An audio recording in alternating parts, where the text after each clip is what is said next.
ATL Promise, you rocking with Third Culture, you know what I mean? You see it, man. Boat Shop, Cascade Road. I'm good.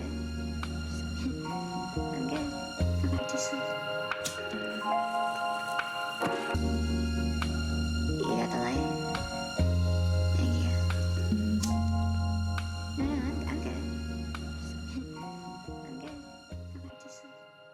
The ATL part is just for social, just so folks knew to associate me with, Atlanta. And the name kind of accidentally stuck to where folks, instead of calling me Promise, they just stuck with the whole ATL Promise part, so I ain't mind it.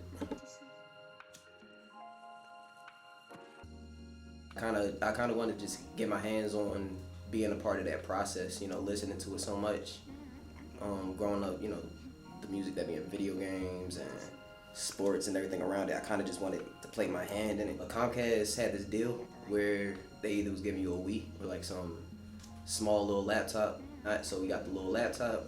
I put Mixcraft and Audacity on that shit. Around that time where I was starting to get the beats heavy, Live Love ASAP was out. I remember for sure.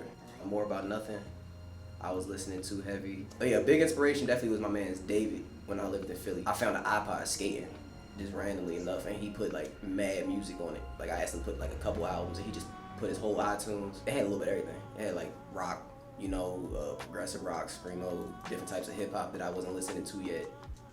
So that kind of helped me expand my ear on the go, because as I was skating, just exploring the iPod, it had shit like thousands of hours of music. Around that time was a huge stepping stone and starting to create music for my own.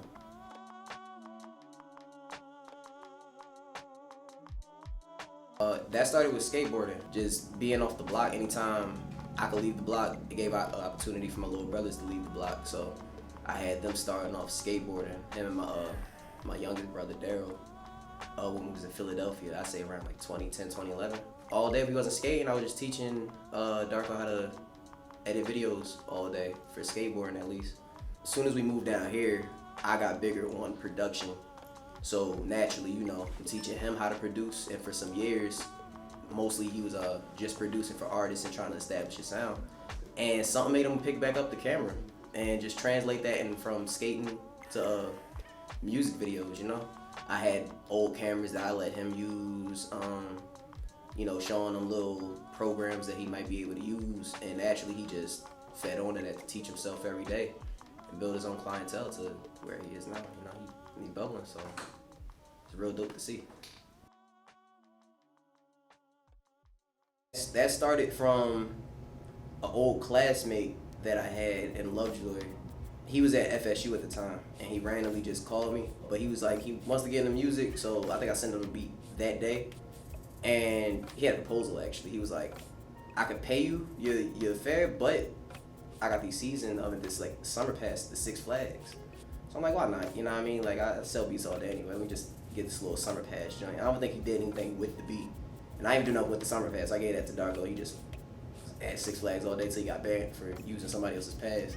I wanted to get a record company started since we was in high school, or since my senior year over in Atlanta. So he was like, if you want to, run it face on, you could come up with whatever, and I'm going to just try to help finance it. So I was like, okay, cool. Earl was at Florida at the time. So I was telling him, I'm about to get something started. If you want to come back over here, we could just get something established. So we ended up getting a crib on the south side. Started it from there. I chose the name through being one of those people who feel like, you're a man of like 100 hats. Jack of all trades, like a Swiss Army knife. You got one thing, but it does 100 things. So I feel like that was like just the perfect moniker to use for the label, because those are people that I was searching for. Is those who not those like I can't direct, or I need this, I need like come up with a plan, fill in the pieces on how you got to get it done, and then just keep it running from there. You know what I mean? No excuses. I wanted to necessarily just be a garden for a whole bunch of bigger ideas. For free lunch program, right now it's just through the music solely and through the visuals, keeping it 1-2. But I honestly do want to turn that into a free lunch program, to where the proceeds for whatever we put out for that goes into a budget, to feed the homeless or feed folks for music education after school programs.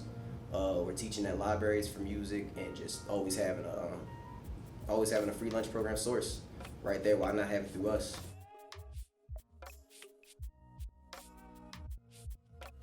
See, I tell myself, do it, whatever you feel like you're aiming to do at that time. You're not wrong.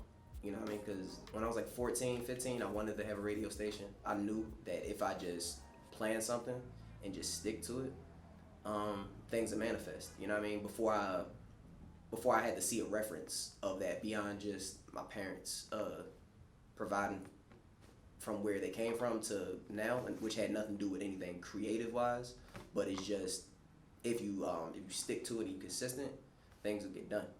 You know what I mean? So I never really had a against the clock mind state, even to this day. So I would tell myself back then, just whatever path you about to lead on, hit it 110%.